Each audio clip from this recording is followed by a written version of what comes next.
তোরা দিয়ে একটু খুশি খুশি দেখা যারে মেসি 3টা গোল করছে দেখে, ঠিক না?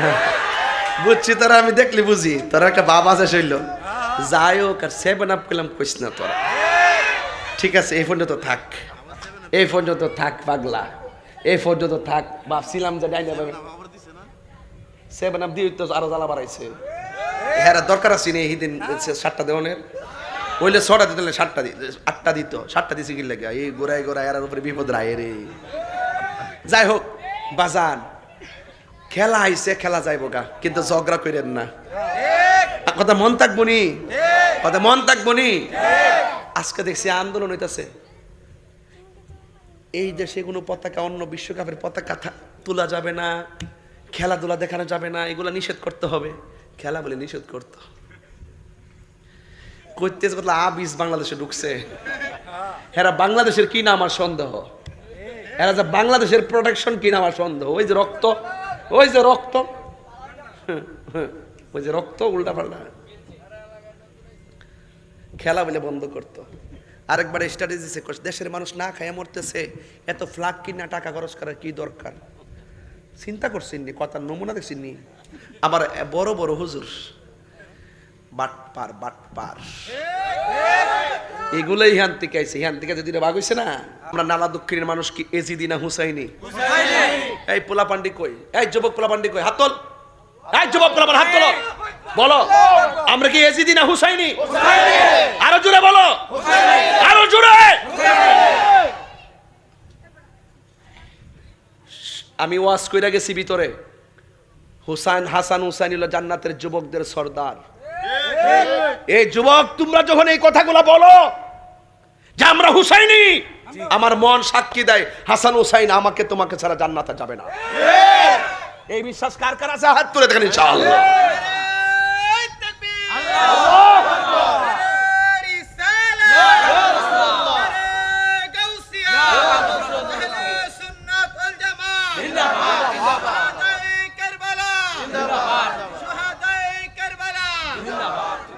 আল্লাহু আকবার, জোরে বলেন আর জোরে করেন আল্লাহু আকবার। এখন বলুন, নামাজ আমরা চাই কি চাই না?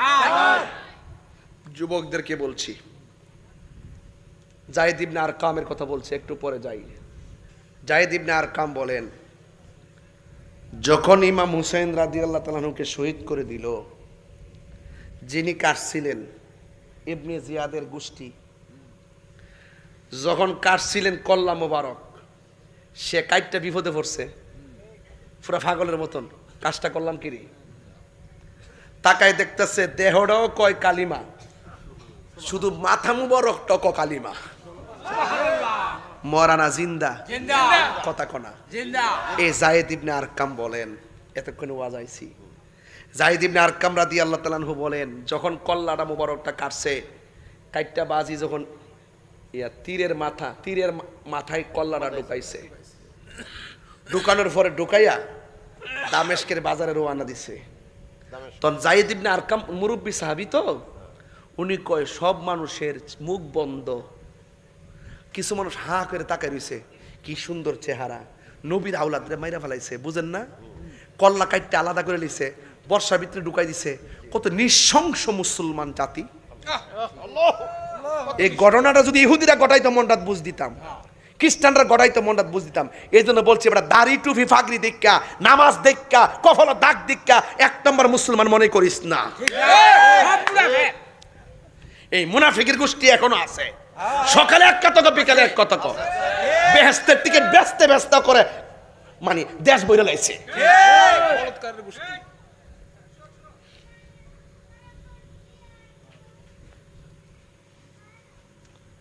আমার বাইর থেকে কয়ে দিছে যে জীবনে বহুত চিল্লাইছেন, ওখানে একটু কম চিল্লান, জিফুত বড় হইছে। আমি এই জন্য চিল্লাই না, কিন্তু যখন কারবালার চেতনার কথা মনে হয়, ইহুদি খ্রিস্টান ঘটনাটা গড়াইলে মনে বুঝ দিতাম। ঘটনাটা গড়াইছে 5 ওয়াক্ত নামাজ পড়ি না, কোরআনে হাফেজ, মাথা ফাগরি টুপি লইয়া, যুগে যুগে যুগে যুগে যুগে যুগে যুগে যুগে মুসলমানদের সবচাইতে বড় ক্ষতি করছে মুসলমানরা। ঠিক, টুপিওয়ালা ফাগরিওয়ালা সবচেয়ে বেশি ক্ষতি করছে মুসলমানরা। টাকা খাইয়া, ডলার খাইয়া, সকালে এক কথা বিকালে এক কথা।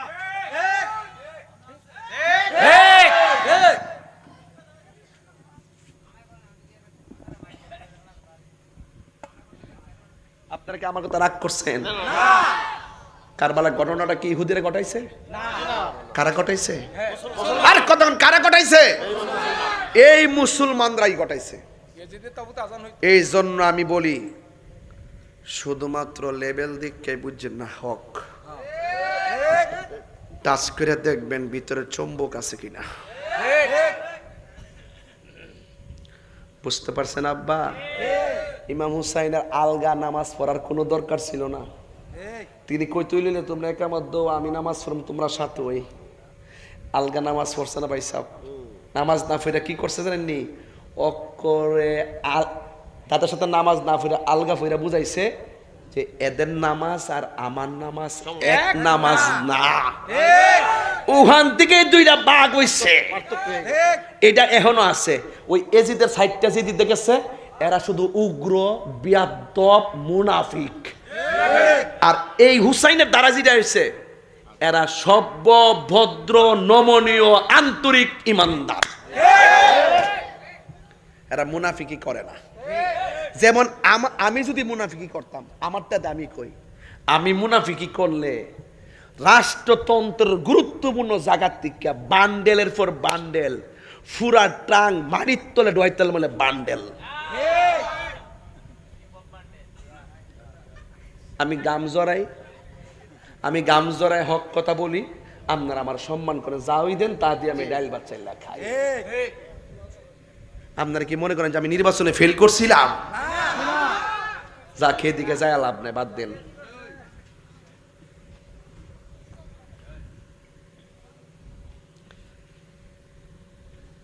এখন আওয়াজ করে কইতে আমার ফলাফান্ডি কই, এই ফলাফান্ডি কই?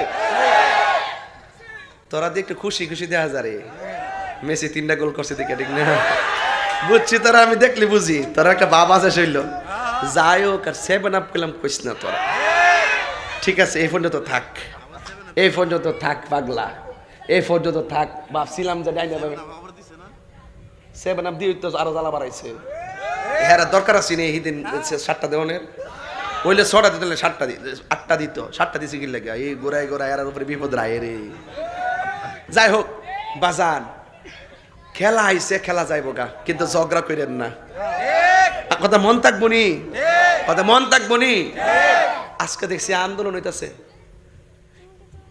এই দেশে কোনো পতাকা, অন্য বিশ্বকাপের পতাকা তোলা যাবে না, খেলাধুলা দেখানো যাবে না, এগুলো নিষেধ করতে হবে। খেলা বলে নিষেধ করতো করতেছে, আবিস বাংলাদেশে ঢুকছে। এরা বাংলাদেশের কি না আমার সন্দেহ, এরা যে বাংলাদেশের প্রোটেকশন কিনা আমার সন্দেহ। ওই যে রক্ত, ওই যে রক্ত, ওই যে রক্ত উল্টা পাল্টা। খেলা বলে বন্ধ করতো। আরেকবার স্ট্র্যাটেজি করছে, দেশের মানুষ না খায় মরতেছে, এত ফ্ল্যাগ কিনা টাকা খরচ করার কি দরকার? চিন্তা করছেননি? কথার নমুনা দেখছেননি? আবার বড় বড় হুজুর বাটপার বাটপার, এগুলোই ইহান থেকে আইছে, ইহান থেকে যদি ভাগ হইছে না।